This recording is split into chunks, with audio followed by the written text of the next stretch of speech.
Assalom, onajonim. Gruziyaga o'tib oldi o'g'lingiz. Zaporojda Gruziyagacha olib keldim, ona. Duo qilib turganingiz uchun Xudo xolasa o'taman. Manzarani qarang. Vashshi bunaqa joyga kelaman deb o'ylamadim.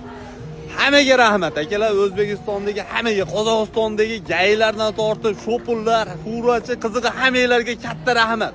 Samaradagi akalarga, Dog'istondagi o'zimiz jigarlar, Kavkazdagi, Chechenistondagi satrudnilarga, Dog'istondagi haligi postdagi soldatga, hammalarga rahmat aka.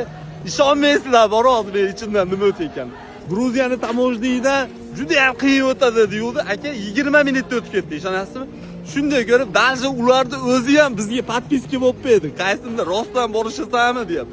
Chegaradan Amerika deyishma deyildi. Viza yo'q, muammo bo'ladi deyildi. Yolg'on gapirmay Amerikaga qayerga borasan deyildi. Amerikaga deb keldi aka. Sheriyam aka mana jonimda hisob-bozor kelyapti. Ko'p chiqmayapti deyapti, o'zini kontentini qilyapti, o'zini blogini yurgizyapti. Ancha o'zini kanaliga obuna bo'lib qolsanglar bo'ladi. Gapsiz yo'q, to'g'risi nima deyishni bilmayman. O'zbekiston terma jamoasi bilsin.